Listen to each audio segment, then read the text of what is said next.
Some top American chat shows and TV programs could fall off air after Hollywood film and television writers failed to agree a new deal with studios such as Disney and Netflix. The move could cause the release of popular dramas and comedies to be delayed. The last writers' strike was over 15 years ago, lasted 100 days and cost the Californian economy $2 billion. Well, let's cross live now to Tim Barnes, writer and comedian who previously worked on The Tonight Show with Jimmy Fallon, amongst many others. It's so good to talk to you, Tim.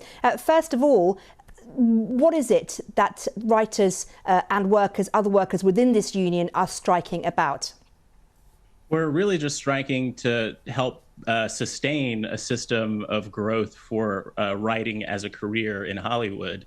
And I know that on the outset, anything involving Hollywood and writers can seem like a tickle fight at the opera, but what's at stake is a focus, hopefully a focus, if we come to an agreement after the strike, on allowing younger writers who have just joined the Writers Guild to have a path forward to being able to pay to live in the very cities that their shows are being produced in, and to have a path forward. Because a big part of this is that a lot of people are repeating the beginner status of staff writer instead of what used to be a path towards growing to being a story editor and hopefully to the future a producer.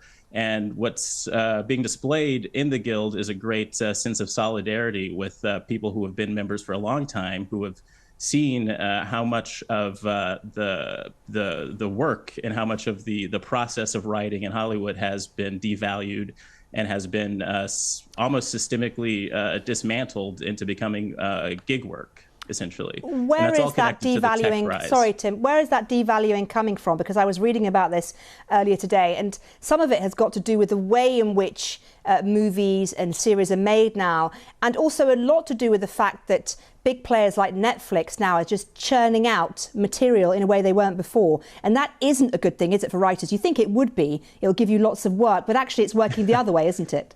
It's working the other way, and the churn is definitely a part of it. It's caused the rise of what we call mini rooms, which is hiring a much smaller staff than what has historically been the norm to produce the same amount of work, and for the end result to be getting less residuals if it's a straight-to-streaming series.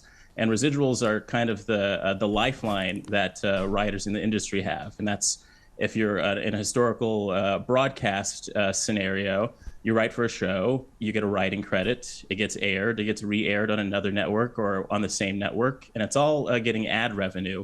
Now there's a shroud of mystery over that, and we're hoping to get to the point where, like, yeah, let's get a sense of how many people are viewing these things. Let's get a sense of how much of this we should get a fraction of. And what we're really asking, what the WGA is asking from the Alliance of Motion Picture, let me make sure I say them right, the Alliance of Motion Picture and Television Producers, is less than 2% of Hollywood profits.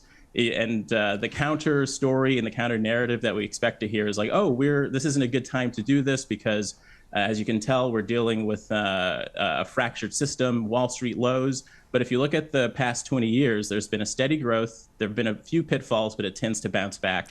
And since we are only asking for less than 2% of the overall profits, it isn't much to seek. Let me ask you this: what is the impact going to be on everyone's favourite shows, moving forward, if there is this strike? If the strike goes on for a long time? The impact will be massive. I mean, first of all, I used to work for The Tonight Show starring Jimmy Fallon. All the late night shows will go dark. They'll likely come back if the strike lasts for over a few months. And when they do come back, they will be writerless. So you're going to see Jimmy Fallon improvising his monologue. Not sure I'm ready for that. Let's see what kind of, I guess he has to come up with games on his own. Who knows? That'll be interesting. Last time we had the strike, there was the rise of reality television. And so we'll be dealing with whatever the modern equivalent of that is as well. Okay, well, let's see what it brings. Tim Barnes, it's good to talk to you. Thank you very much indeed for putting your case forward. Thank you.